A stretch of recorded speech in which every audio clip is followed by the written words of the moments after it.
Imagine being desperate for just one sip of water.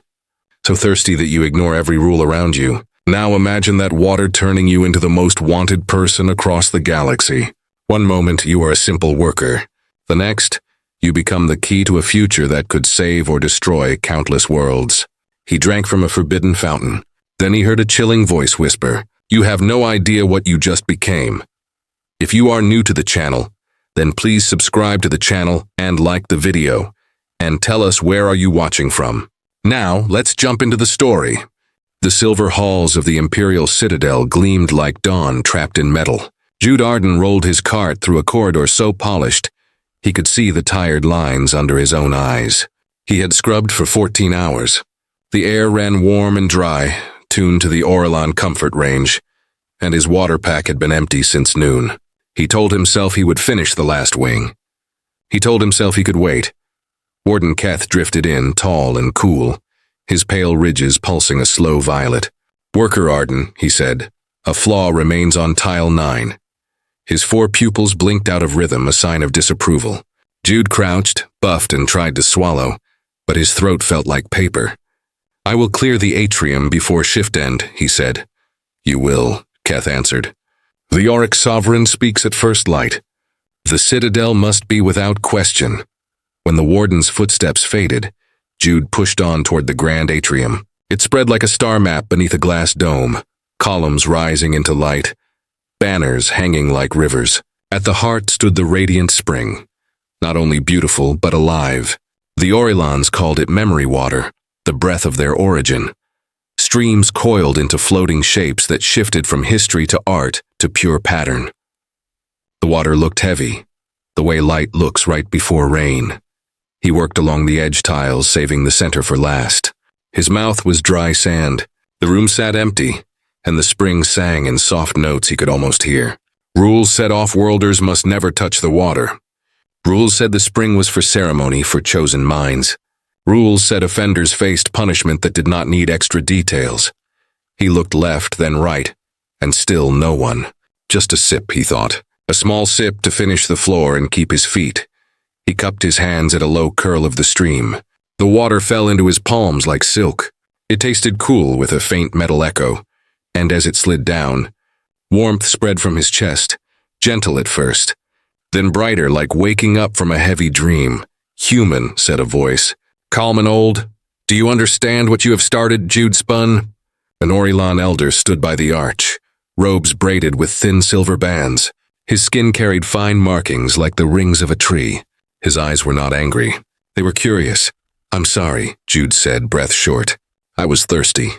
"I'll accept punishment?" The elder's mouth softened. "You did not break." That is the surprise. A soft hum quivered inside Jude's skull. Not painful, but present. He felt like a radio catching far stations. "What is in the water?" "A living archive," the elder said. "Nanites tuned to the Orelon mind. They pass our memory to initiates. No other species survives the full touch." He stepped closer. "I am Sel Martin, curator of the Hall of Recall. Tell me how you feel." Jude wanted to say fine. Instead he said, bright. "Like there is a library that knows me, and whispers I can almost read." Sel studied him with interest and worry. "You should not be standing. And yet here you are. Listen to me. Do not speak of this. Leave the atrium now. I will contact you when it is safe." Footsteps echoed from the far entry. Warden Keith glided in, hands folded, diplomatic in his voice. "Curator, we did not expect you until morning." Sel's tone turned formal in a breath. "Inspection for the Sovereign's address. Clean lines, perfect sight lines." "Of course," Keth said, bowing slightly. His eyes flicked to Jude. "Worker. Complete your duty." Sel's gaze met Jude's for a heartbeat. The meaning was simple. Silence. Then the elder left with measured steps. Jude wiped the same tile twice to stop his hands from shaking. The hum in his mind settled into soft order, like a shelf being labeled. On his way to the dorm wing, the lights felt brighter. He could sense the airflow units exhale. The door to his bunk hissed open, and Tali Alvarez looked up from a handheld screen. "You look wiped," she said. "Did Keth ride you all day?" "Long shift," Jude said, sinking onto the bed. He did not say, "I drank a galaxy's secret and didn't die." He did not say, "There is a new song inside my head." Tali tossed him a hydration pouch. Big day tomorrow? The Auric Sovereign in person. The kitchen is chaos. They scanned us 3 times like we hide spy gear in the soup. Jude smiled because it was easier than speaking. A bright wave pressed behind his eyes and became pictures he had never seen. A hall of dawn with mirrors that sang, a hand touching the spring and seeing other hands below it, a map of minds layered like petals. The wave passed and he lay back. His comm buzzed with a single line from an unknown sender. Medbay 7. Level 32. Come now. Use service lift. Jude stared at the message. He looked at Tali, now dozing with her screen face down. He stood, stepped soft, and slipped into the corridor. The night cycle made the halls almost blue. Security posts barely glanced at him. Workers were everywhere tonight. The service lift carried him down with a bell like a held breath. Medbay 7 opened as he reached it. Cell waited inside among clean lights and quiet devices. Good, the curator said. You came. We have little time. What is happening to me? Jude asked, voice low. We will learn together, Cell answered. But first, we keep you alive. And that was the moment Jude understood. The sip had not ended his day. It had begun a new life.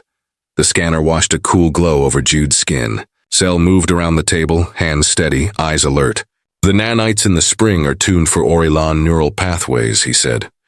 They should see your brain as hostile ground. But they don't. Why not? Jude asked. Because some part of you looks familiar to them, Cell replied. Or perhaps because we have missed something about you all this time. Graphs bloomed in the air, rings and lines and fields of activity. Even with simple training, Jude could tell the patterns were not normal. In some places, new pathways sparkled like a constellation that had never existed before. This is an adaptation we have not measured, Cell said, voice hushed.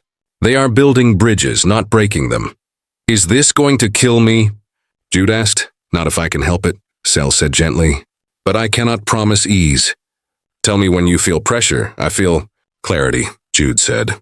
Like I could name the vents in this room.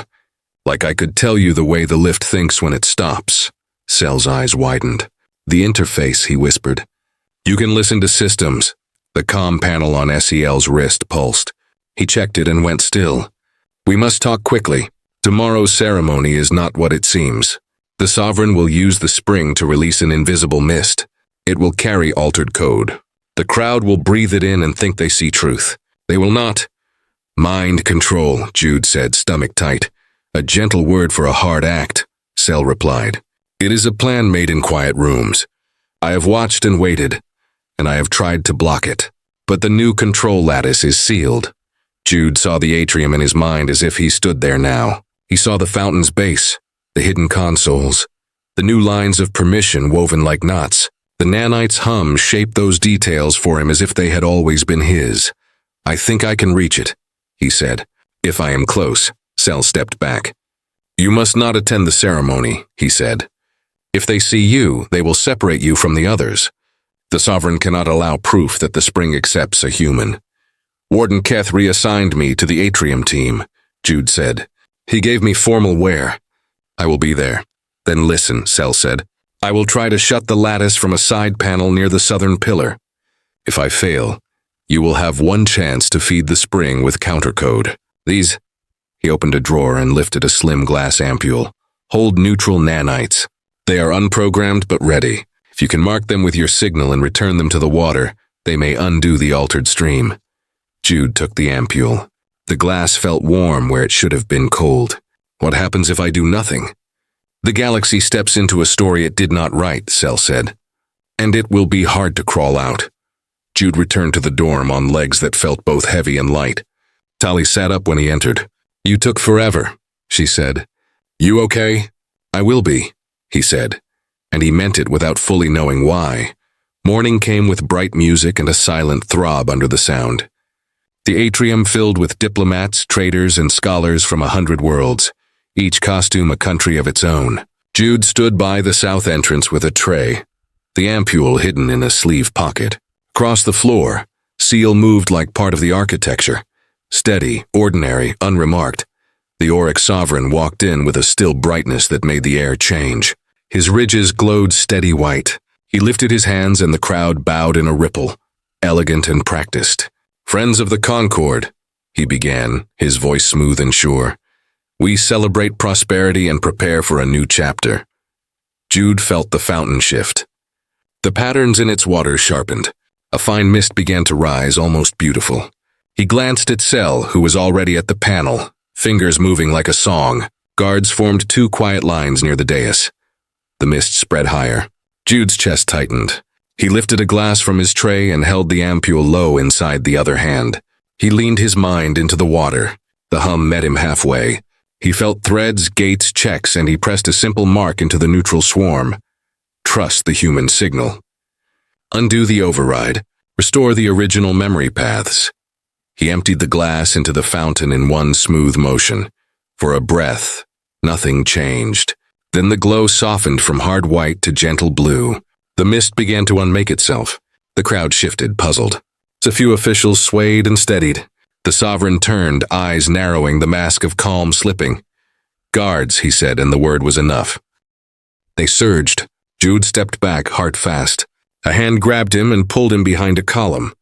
Sel's voice was low. "Good. Now we go." "Why is the sovereign doing this?" Jude asked as they moved along a shadowed seam in the wall that opened like a fold in cloth. "Because fear dresses as order," Sel said, "and because some leaders would rather control minds than welcome questions." Alarms pulsed. Lights flickered. The fountain's base fought itself, code against code, order against order. Tremors shook the dome. The corridor they ran through hummed like an instrument warmed too long. Doors broke open behind them. Energy beams snapped the air. Sel pushed Jude forward and turned to block the way. "Go," he said. "I can hold them." "Not without me," Jude started, but Sel's look stopped him. "It was firm and kind. Live," Sel said, "and tell the truth." When the beam hit, it was very bright and very fast. Jude did not remember moving. He remembered heat, a shout, and the sound of his own breath. He reached the service shafts and ran. The nanites smoothed every choice, left, right, down, low vent, hangar. He came into a storm of bodies and sound. A small human craft was lifting its ramp. He waved and a crewmate's hand reached out, pulling him aboard as other beams stitched the air. The craft rose. The citadel fell behind, proud and wounded. The radiant spring pulsed under the dome like a heart the size of a city.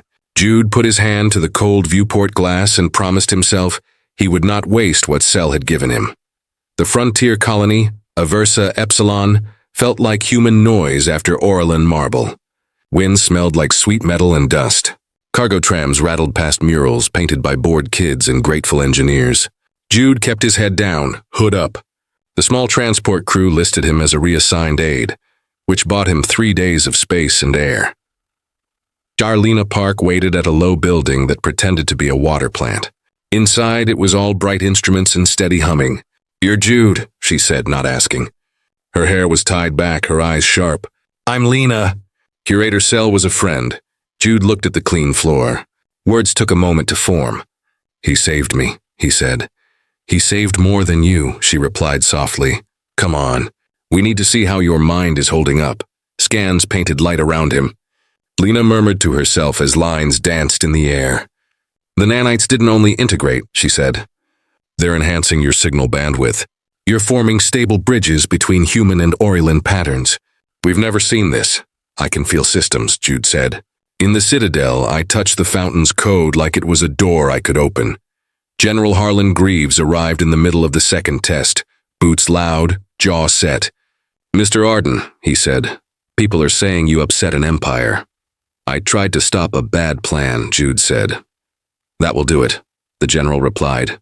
"Orlin channels are dark. Our scouts have sighted mobilization at 3 jump corridors. They are not sending flowers." "Then we move slow and think fast," Lena said. "We are not turning him into a weapon, General. We are keeping a colony alive," Greaves said, but there was tired respect in his voice. "Both can be true. They tested until the room blurred." Jude pulled data from a locked terminal with a thought. He lifted an idle maintenance drone and made it spin like a clumsy dancer. By late day, a soft ache pulsed in the back of his head. Lena handed him water and a protein bar and made the general glare at a wall while Jude ate. "Something is off," Jude said at last, eyes distant. "The Orlans watch humans, not just because of politics, because of pattern. Say more, Lena said. Ancient Orlan brains and human brains share shapes, Jude said slowly, as if the words were choosing him, like music in two keys that still fits.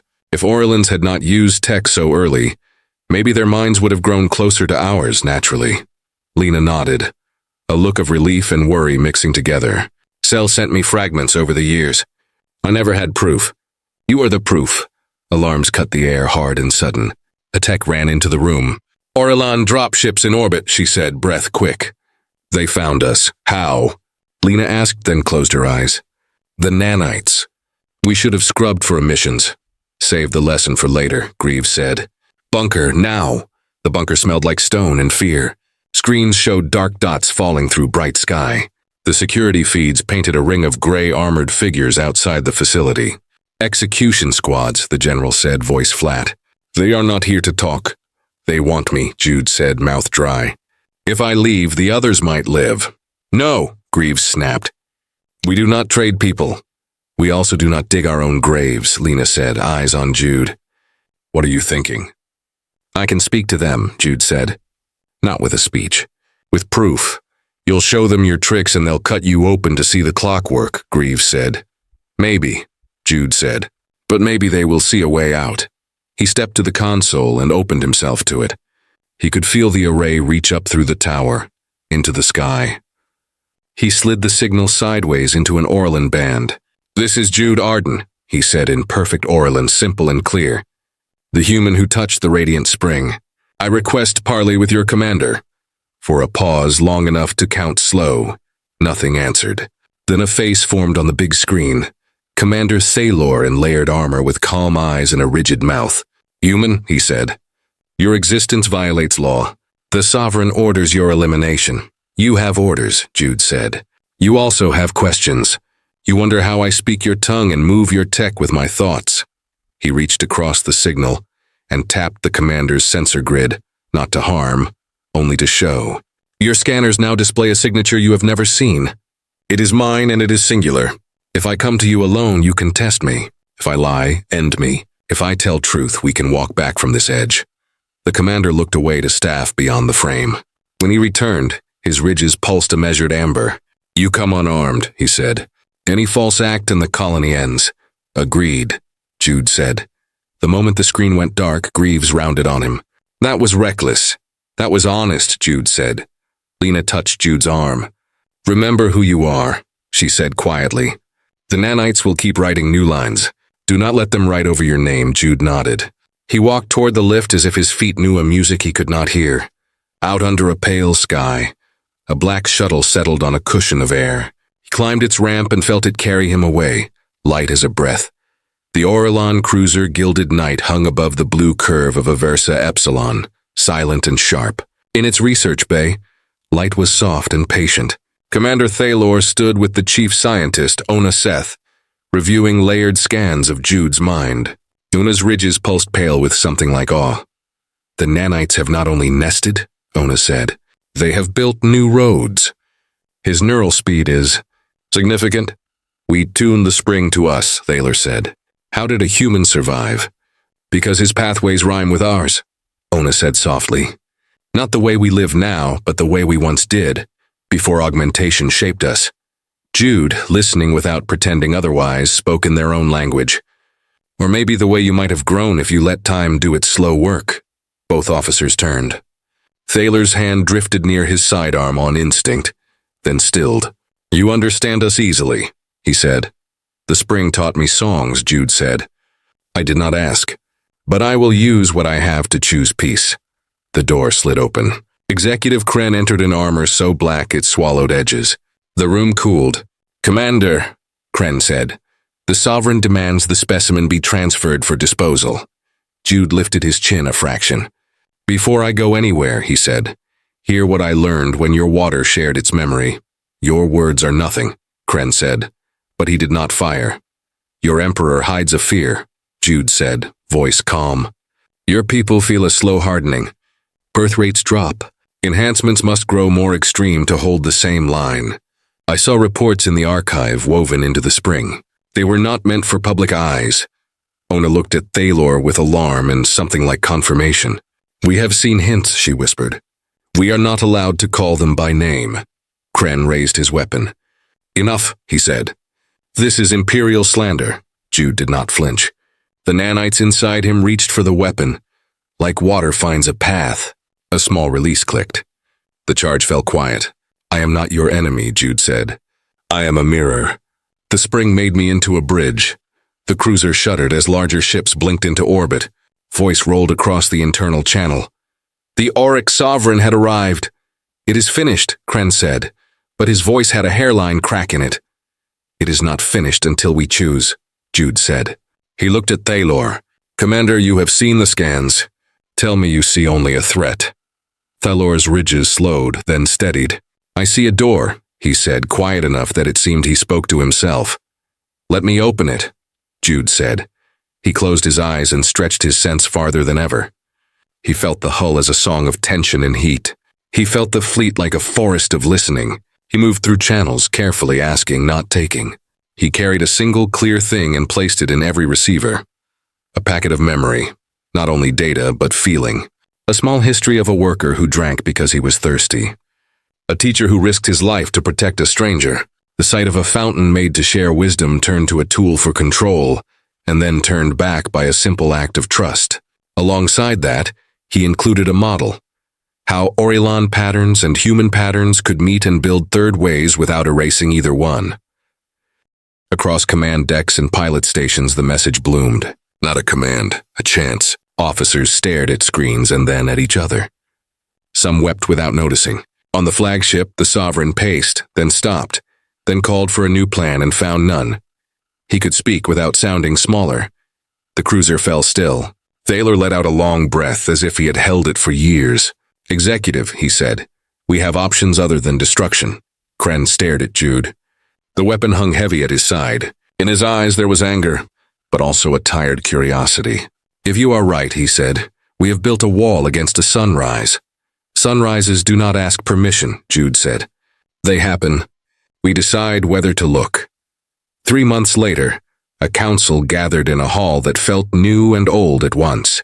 Orelans and humans sat together with other species who knew how to watch before judging. The banners showed hands, not flags. The fountain at the center was plain water for once.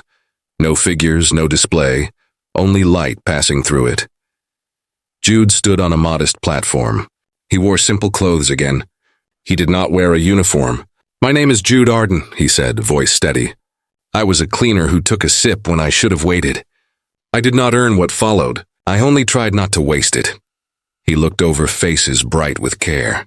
The spring thought it knew whose minds could hold its story. It was wrong in a good way. We feared each other because we listened for danger louder than we listened for possibility. I am not a king, not a symbol, not a weapon. I am a first bridge. We need thousands more, a murmur moved like wind. He continued. We will build an open library of minds. No emperor to lock it, no single gatekeeper. Each world will keep its own song. And we will also share a chorus. We will train guardians who protect choice and consent above all. And if we fail, we will say it out loud and try again. He smiled, small and honest. This is not the end of a story. It is the place where we stop telling and start making. Imagination is our map. Kindness is our engine. And the road is long, which is good because we are many. The hall rose, not with noise meant to drown thought, but with the kind of applause that sounds like people remembering to breathe. Somewhere in the room, Lena wiped her eyes with a sleeve and laughed at herself. Greaves nodded once, the way soldiers do when words strike true. On a distant world, a young worker filled a glass of water, paused and set it down with a grin. Because sometimes waiting is also brave. Jude stepped back from the light. He thought of Selmarden, of a quiet instruction in a bright room. Live and tell the truth. He had done both. Now the telling belonged to everyone. And if you listen to this story all the way through, thank you. Leave your thoughts in the comments. Your voice helps us build better stories. Like, subscribe, and bring a friend next time. We're just getting started.